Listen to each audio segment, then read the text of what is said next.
LIC முதலீடு மற்றும் காப்பீடு தொடர்பான அனைத்து சந்தேகம் மற்றும் விவரங்களுக்கு 8973775326 எண்ணை அணுகவும்.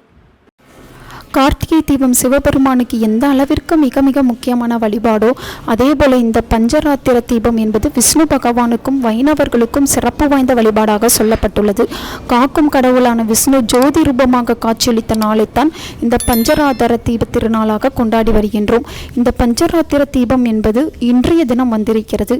இந்த நாளில் நம் வீட்டு பூஜை அறையில் விஷ்ணு பகவானை எப்படி வழிபாடு செய்தால் குடும்ப கஷ்டங்கள் தீரும் என்பதை பற்றி தான் பார்க்க போகிறோம். 4/12/2025 பௌர்ணமி திதியோடு இந்த பஞ்சராத்திர தீப திருநாள் வந்திருக்கிறது. எனவே இது மிகவும் விசேஷமான ஒரு நாளாக பார்க்கப்படுகிறது.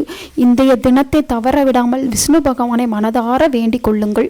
வீட்டில் இருக்கும் விஷ்ணு பகவானின் திருவுருவ படத்திற்கு துளசி இலைகளால் வாசனை நிறைந்த பூக்களால் அலங்காரம் செய்து விடுங்கள்.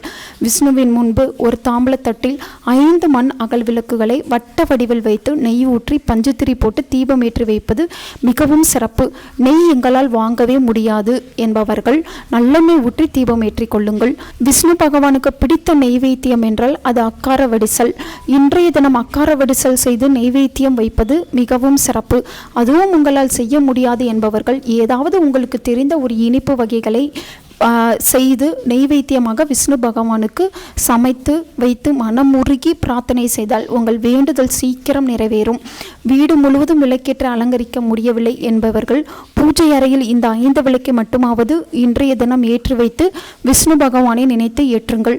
விளக்கு ஏற்றும்போது நாராயண நாராயண கோவிந்தா கோவிந்தா நாராயண நாராயண கோவிந்தா கோவிந்தா நாராயண நாராயண கோவிந்தா கோவிந்தா என்ற நாமத்தை வீட்டில் இருப்பவர்கள் அனைவரும் சேர்ந்து சொல்ல வேண்டும். வீட்டில் சுபிட்சம் நிலைத்து நிற்கும். இன்று இந்த ஒரு முறையாவது வீட்டில் விஷ்ணு சகஸ்ரநாமத்தை சத்தத்தோடு ஒலிக்க விடுங்கள். டிவியில் போட்டாலும் சரி, கைபேசியில் போட்டாலும் சரி, அது உங்களுடைய விருப்பம். இன்றைய தினம் விஷ்ணு சகஸ்ரநாமம் கேட்பது படிப்பது கோடி புண்ணியம்.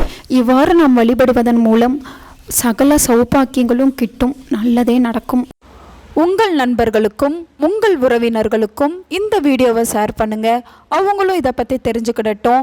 ஆன்மீகம் டிவி தமிழ் சேனலை சப்ஸ்கிரைப் பண்ணுங்கள்.